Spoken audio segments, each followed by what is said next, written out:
श्री भगवान दास तोरी कॉलेज के ऑनलाइन क्लासेज में आपका हार्दिक स्वागत अभिनंदन है। आज हम बात कर रहे हैं बीएससी पार्ट सेकंड के टॉपिक फिनॉल की। इसमें अपन बनाने के मेथड पढ़ चुके हैं, कुछ फिजिकल प्रॉपर्टीज अपन देख चुके हैं, कुछ और फिजिकल प्रॉपर्टीज या केमिकल प्रॉपर्टीज की अपन बात करते हैं। तो देखिए, सबसे पहले बात करते हैं कि फिनॉल में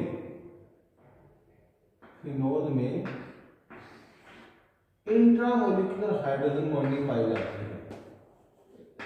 इंटर मॉलिक्यूलर हाइड्रोजन बॉन्डिंग उपस्थित होती है, जिससे क्या होता है, जिससे इनके बॉइलिंग पॉइंट के मान क्या हो जाते हैं, हाई। बॉइलिंग पॉइंट के मान क्या होते हैं, बढ़ जाते हैं। जैसे मैं बात करूं, आपके पास में कोई फिनॉल का मॉलिक्यूल है OH, यहाँ कोई दूसरा फिनॉल का मॉलिक्यूल है,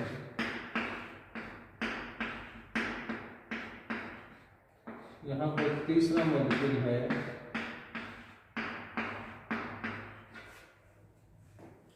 तो इनमें होता क्या है, देखो,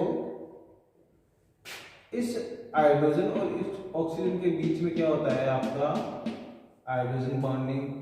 इस हाइड्रोजन और इस ऑक्सीजन के बीच में क्या होती है, हाइड्रोजन बॉन्डिंग। तो इन इंटरमॉलिक्यूलर हाइड्रोजन बॉन्डिंग के कारण क्या होते हैं, अणुओं का संगठन हो जाता है, अणु आपस में जुड़ जाते हैं, और जुड़ जाते हैं तो इनका बॉइलिंग पॉइंट का मान क्या होता है, बढ़ जाता है। ठीक है, नेक्स्ट बात करते हैं अपन, यदि ऑर्थो पोजीशन पे क्या होगा, सेकंड पॉइंट की बात करते हैं। यदि ऑर्थो पोजीशन पर, यदि ऑर्थो पर कोई हाइड्रोजन बंध बनाने वाला समूह, जैसे नाइट्रो, जैसे कार्बोक्सिल ग्रुप बंध, कोई हाइड्रोजन बंध बनाने वाला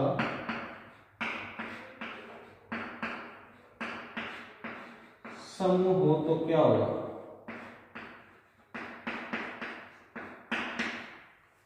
तो इनके बॉइलिंग पॉइंट के मान क्या होते हैं, कम हो जाते हैं। एग्जाम्पल देखिए, मान लीजिए मैं बात करता हूं,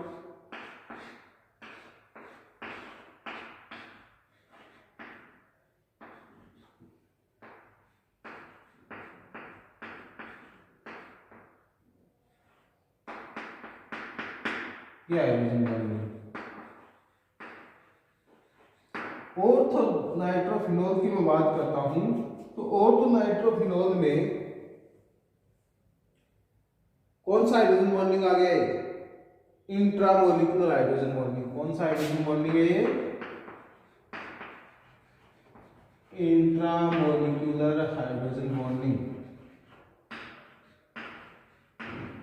और इस इंट्रामोलिकुलर हाइड्रोजन बॉन्डिंग के कारण क्या होता है, इसमें इनके बॉइलिंग पॉइंट के मान क्या होते हैं, कम हो जाते हैं। और एग्जांपल देख लीजिए कि सैलिसिलिक एसिड का देख लेते हैं,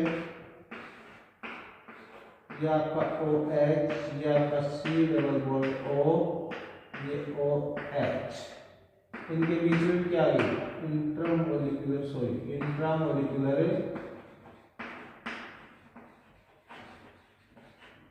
हाइड्रोजन बॉन्डिंग।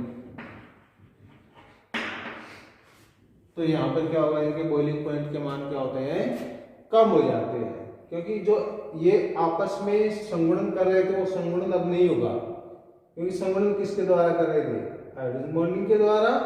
लेकिन हाइड्रोजन बॉन्डिंग तो यही इंटरमोलिकुलर क्या होगी, खत्म हो गया आपकी इंट्रामोलिकुलरी। तो अब ये इंटरमोलिकुलर हाइड्रोजन बॉन्डिंग इनमें बनेगी नहीं, तो क्या होगा, इसमें बॉइलिंग पॉइंट का मान क्या होता है, कम हो जाता है। तो ये दो पॉइंट आप देखिए इसमें। फिर अपन बात करते हैं फिनॉल की अनुनादी संरचनाओं की। उससे पहले मैं आपसे कुछ पॉइंट डिस्कस करूंगा फिनॉल की अनुनादी संरचनाओं से पहले।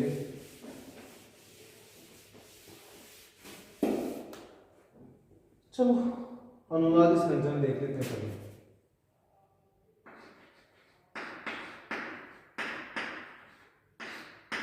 फिनोल में अनुनाद की बात कर लेते हैं। देखिए फिनोल में क्या होता है, ये आपके पास में कोई फिनोल है, इस ऑक्सीजन में क्या है, 2 लोन पेयर है। तो ये लोन पेयर क्या करते हैं, रेजोनेंस में पार्टिसिपेट करते हैं। तो क्या होगा, नेक्स्ट स्थिति में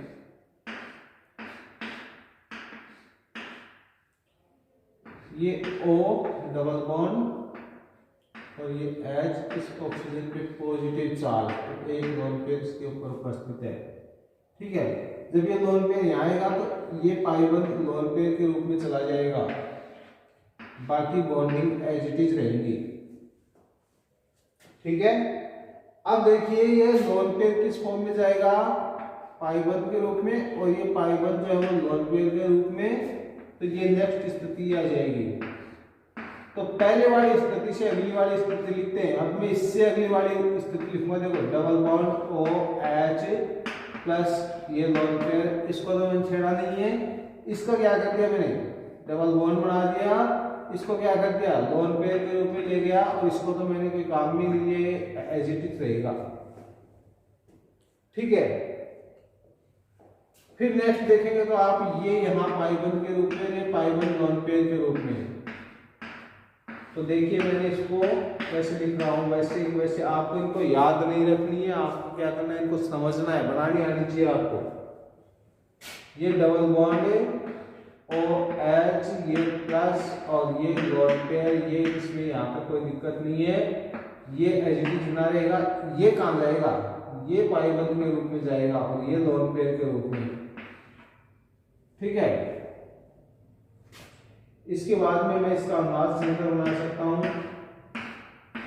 इन सारी संरचनाओं का, जिसमें मैं लिखूंगा ये आपका O प्लस, ये H, ये लोन पेयर, और ये आपका नेगेटिव चार्ज यहाँ से यहाँ तक वरी करता है। इसके बाद में ये यहाँ और ये वापस यहाँ, तो वापस पहले वाली स्थिति आ जाएगी। तो ये टोटल मिलाकर के इसकी 4 संरचनाएं बनती हैं, और चारों संरचनाओं को देखोगे तो आप इसमें पाओगे कि इसमें कैसी संरचनाएं बनती हैं, द्विध्रुवीय अनुनादी संरचनाएं बनती हैं।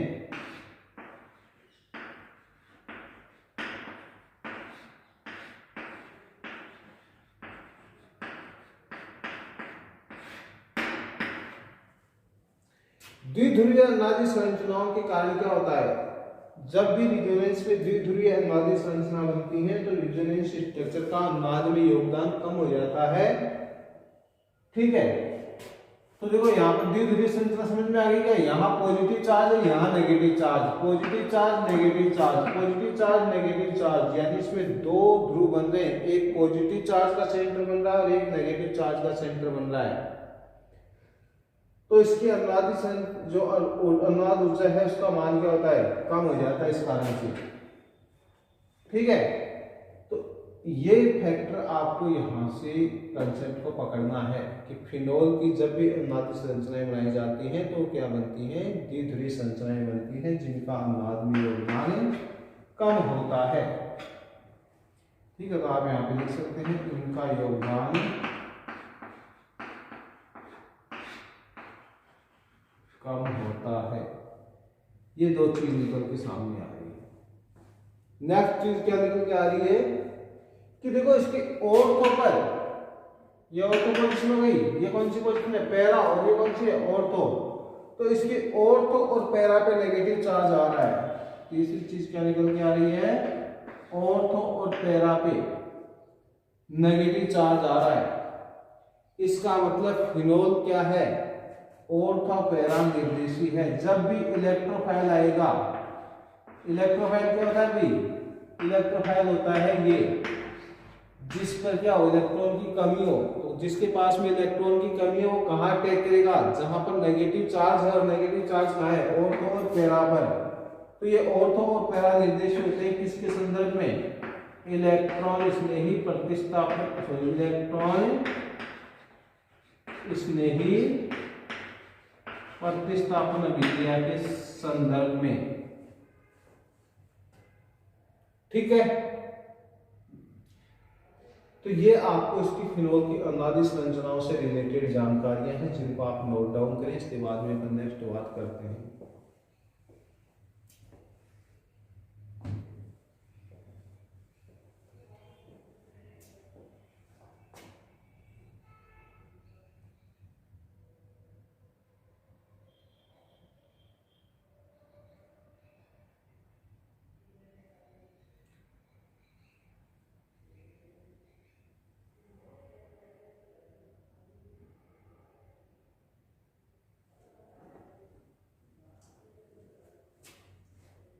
चले आगे। नेक्स्ट क्वेश्चन जो मेरा है आपसे वो ये है कि फिनोक्साइड आयन, फिनोल से मान लीजिए अपन क्या बना लेते हैं, फिनोक्साइड आयन बना लेते हैं। क्या बना लेते हैं, यहां से H+ निकाल देते हैं। फिनोल से H+ निकालते क्या बन जाएगा, ये फिनोक्साइड आयन बन जाएगा।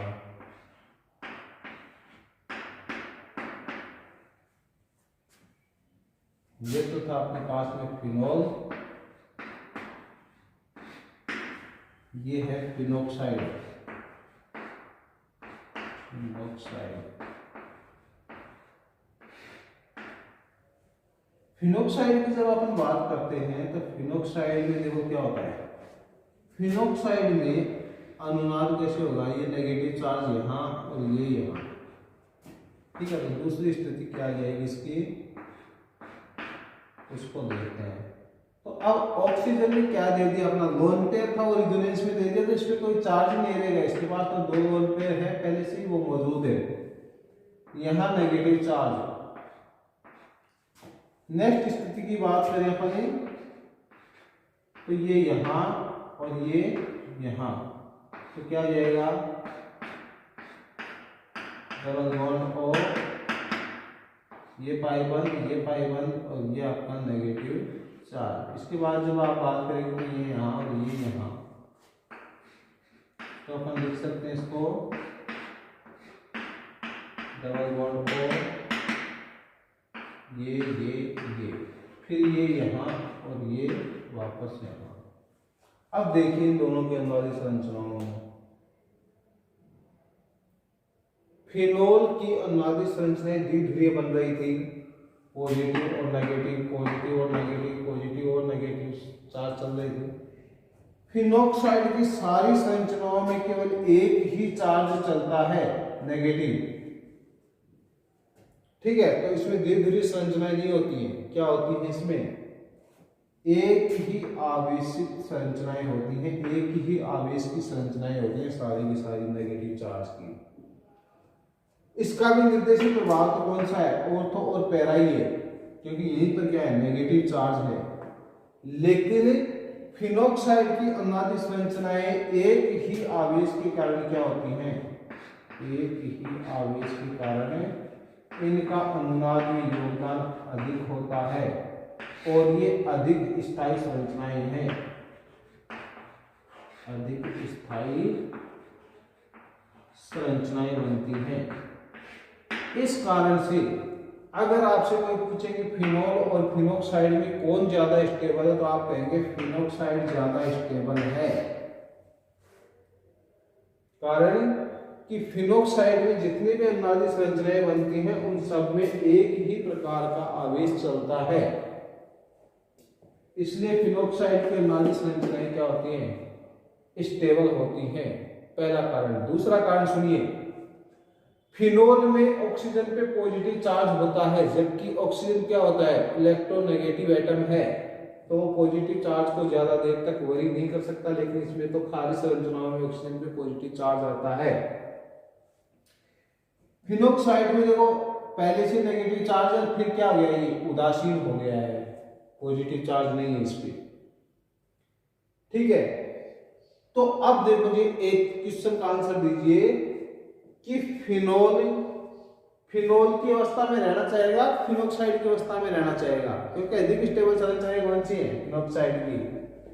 तो ये फिनोल इसमें कन्वर्ट होना चाहेगा, और इसमें कन्वर्ट होने के लिए क्या करेगा, इसको H+ निकालना पड़ेगा, H+ निकालना पड़ेगा, तो इसकी अम्लीय नेचर क्या होती है, बढ़ जाती है। क्लियर है क्या? ये दोनों अंदाजे संरचनाएं लिखवा फटाफट।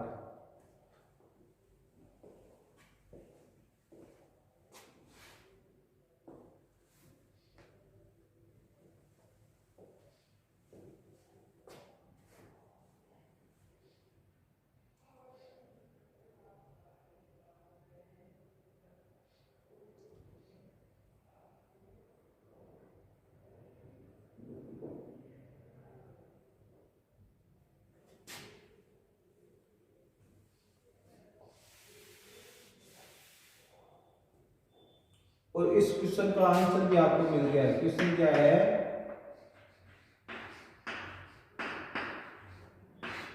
फिनोल की अपेक्षा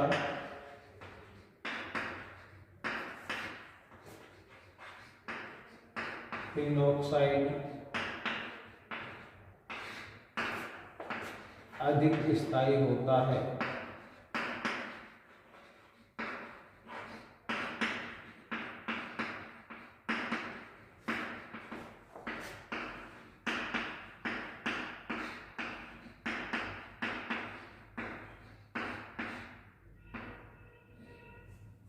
इस क्वेश्चन का आंसर भी ये आपके सामने मौजूद है। फिनोल की अपेक्षा फिनोक्साइड अधिक स्थायी होता है, कारण बताइए।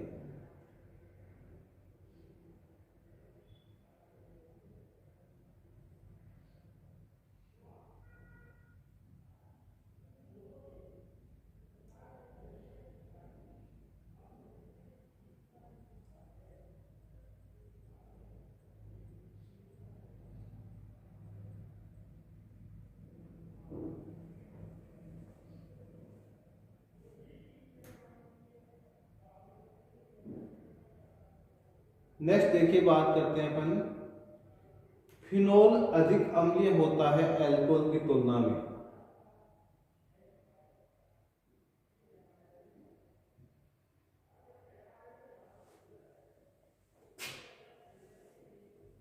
इसका आंसर आ गया।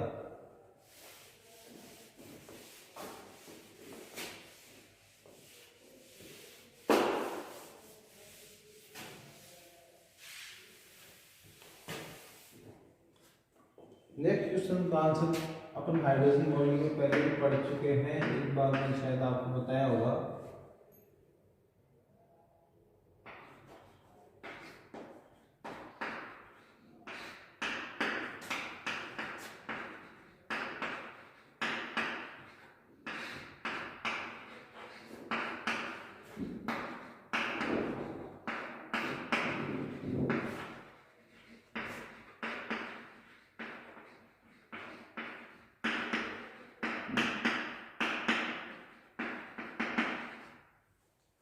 फिनोल अल्कोहल की अपेक्षा अधिक अम्लीय होते हैं, कारण बताइए। तो देखिए, एक तरफ अपन लेते हैं फिनोल,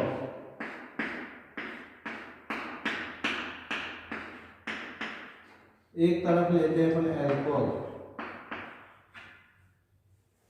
ठीक है, दोनों में कंपैरिजन करते हैं।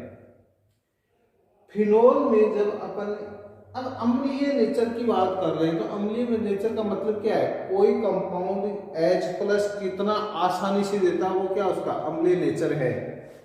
अब ये कोई कंपाउंड H+ आसानी से देता है, इसका मतलब क्या है, तो देखिए आप, मैं आपको एक एग्जांपल बताता हूँ। मान लीजिए कोई आपके गांव में कोई अधिक पैसे वाला व्यक्ति है ना, कोई उसके पास में जाता है कि आप मुझे है ना कुछ रुपए उधार दे दें, तो वो एक किसान के पास में जाता है जिसके पास में, बेचारे के पास में पैसे की पहले से ही कमी है। एक जाता है वो सेठ साहूकार के पास में जिसके पास में बहुत सारा पैसा है।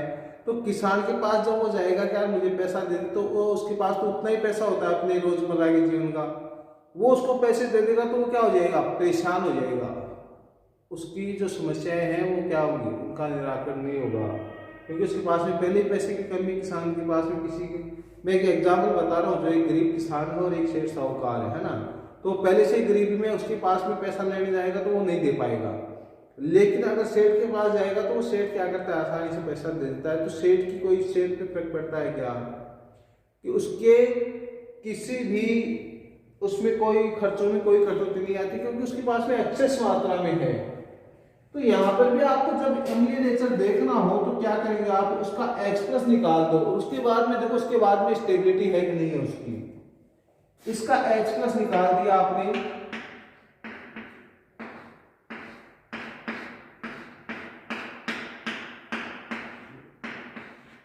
H प्लस निकालते ही ये फिनोल जो था इसमें चेंज हो गया,